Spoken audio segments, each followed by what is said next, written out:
Hello dear students, welcome back to organised knowledge channel. और आज की जो वीडियो है उसमें हम डिस्कस करेंगे worksheet number 13 for class 10th।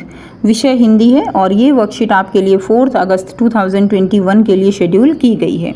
आज की जो वर्कशीट है बच्चों, उसमें भी आपको गद्यांश दिया गया है और गद्यांश को आपको पढ़कर पूछे गए प्रश्नों के उत्तर देने हैं। सो वर्कशीट शुरू करने से पहले बेटा प्लीज़ चैनल को सब्सक्राइब कर दीजिए, बेल आइकन को भी प्रेस कर लो ताकि आपको आने वाली वीडियोज़ की नोटिफिकेशन मिल जाएँ।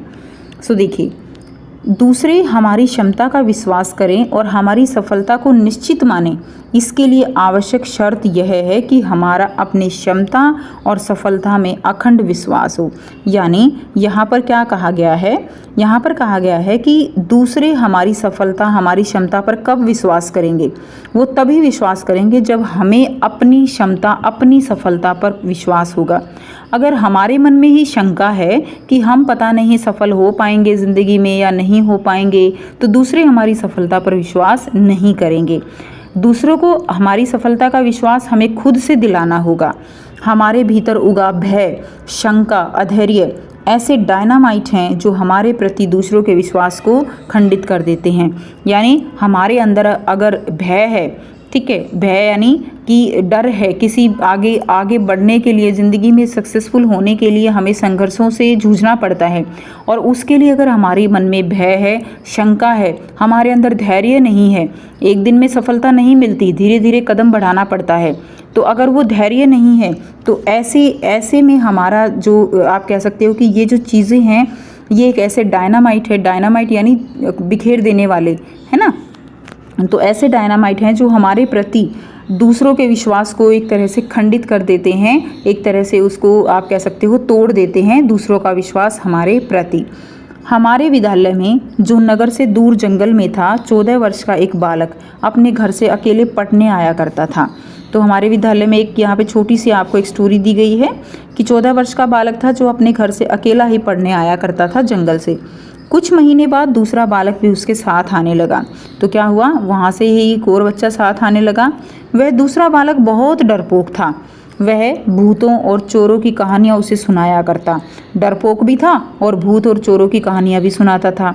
इसका ऐसा प्रभाव पड़ा कि पहला बालक भी डरपोक हो गया और वो दोनों मेरी प्रतीक्षा करते रहते कि मैं चलूं तो वो भी मेरे साथ चलें। तो यानी यहाँ पे एक तरह से संगति का असर भी दिखाया गया है कि अगर आप जो है जैसी संगति में रहते हो, उस संगति का असर भी आपके ऊपर होता है। पहला बालक डरपोक था, चोरों की कहानियाँ, भूतों की कहानियाँ सुनाता था, तो उसका असर आपके ऊपर हो गया और आप भी डरपोक हो गए। तो ऐसा यहाँ पर दिखाया गया है। क्लियर।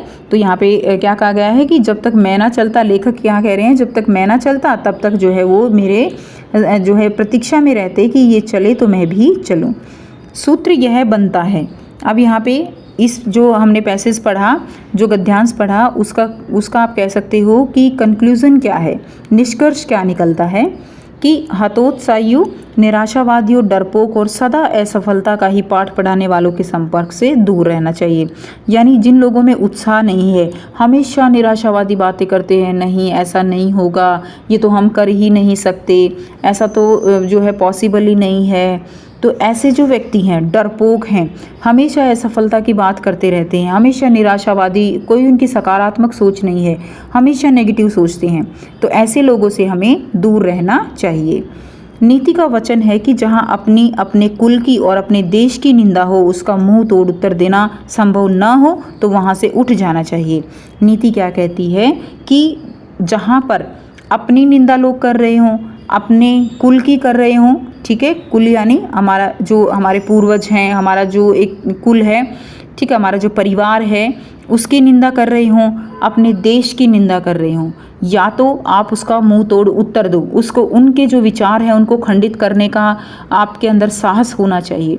और अगर वो साहस आपके अंदर नहीं है तो आप क्या करेंगे, आप जो है वहाँ से उठ जाएंगे। वहाँ से उठ जाना ही समझदारी है। उठ क्यों जाना चाहिए? क्योंकि इससे हमारे अंदर जो आत्मगौरव है, हमारे अंदर जो हमारे कुल के लिए सम्मान है, हमारे देश के लिए सम्मान है, वो आत्मविश्वास की भावना जो है वो खंडित होने का भय रहता है।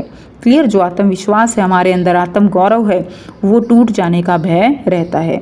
तो ऐसा यहाँ पर आपको समझाया गया है। अब देखिए यहाँ पे आपको बहुत ही आसान से 5 प्रश्न दिए गए हैं और जिसमें एक गतिविधि भी है। तो आइए बच्चों, इन 5 प्रश्नों के उत्तर हम लिख लेते हैं। पहला प्रश्न है, दूसरे लोग हमारी सफलता और क्षमता पर कब विश्वास करने लगते हैं? तो दूसरे लोग हमारी सफलता और क्षमता पर तभी विश्वास करते हैं जब हमारा अपनी क्षमता और सफलता में अखंड विश्वास हो। हमारा खुद में विश्वास होता है तभी दूसरे लोग हमारी सफलता क्षमता पर विश्वास करते हैं, नहीं तो वो लोग यही सोचते हैं कि ये कुछ नहीं कर सकता। नेक्स्ट देखिए, प्रश्न 2 है, भय, शंका और अंधविश्वास को डायनामाइट क्यों कहा गया है? तो हमारे भीतर उगा भय, शंका और अधैर्य ऐसे डायनामाइट हैं जो हमारे प्रति दूसरों के विश्वास को खंडित कर देते हैं। यानी हमारे प्रति जो दूसरों का विश्वास है, अगर हमारे अंदर भय है, कॉन्फिडेंस नहीं है, शंका है, तो वो दूसरों का जो विश्वास है हमारे लिए उसको डगमगा देते हैं, उसको खंडित कर देते हैं। नेक्स्ट देखिए, प्रश्न 3 है, हम आपके अनुसार जहां अपने कुल, देश आदि की निंदा हो वहां से क्यों उठ जाना चाहिए? तो वहां से क्यों उठ जाना चाहिए? क्योंकि इससे हमारे आत्मगौरव, आत्मविश्वास की भावना खंडित होने का भय रहता है। तो हमें वहाँ से इसलिए उठ जाना चाहिए क्योंकि जो हमारा आत्मगौरव है, आत्मविश्वास है हमारे कुल के प्रति, हमारे देश के प्रति, वो बना रहे। नेक्स्ट देखिए, नेक्स्ट गतिविधि, यदि आपको इस गद्यांश का भाव अपने मित्र को लिखकर समझाना हो तो आप क्या समझाएंगे? लिखिए। आंसर लिखेंगे, हमें अपने अंदर भय, शंका आदि को दूर रखना चाहिए और जो हतोत्साहियों, निराशावादी, डरपोकों और सदा असफलता का ही पाठ पढ़ाने वालों के संपर्क से दूर रहना चाहिए। ठीक है, यही हम उसको लिखकर समझाएंगे। नेक्स्ट देखिए, प्रश्न 5 है, प्रस्तुत गद्यांश से आपको अपने लिए क्या सीख मिली? विस्तार से उत्तर दीजिए। तो हमें क्या सीख मिलती है? हमें सीख मिलती है कि हमें जो हतोत्साही हैं, निराशावादी हैं, डरपोक हैं और सदा असफलता का पाठ पढ़ाने वाले हैं, उनके संपर्क से दूर रहना चाहिए। और ज़्यादा लिखना चाहते हो तो आप लिख सकते हो कि हमें अपनी क्षमता, अपनी जो आत्मगौरव है, हमें उसके ऊपर विश्वास रखना चाहिए। तो ये थी आपकी आज की हिंदी की वर्कशीट बेटा। आई होप आप सब बच्चों को क्लियर है। कोई भी डाउट है आप पूछ सकते हो। ठीक है, वीडियो अच्छी लगी तो कमेंट करके ज़रूर बताइएगा। और थैंक्स फॉर वॉचिंग स्टूडेंट्स। मिलते हैं नेक्स्ट वीडियो में नेक्स्ट वर्कशीट के साथ। Take care.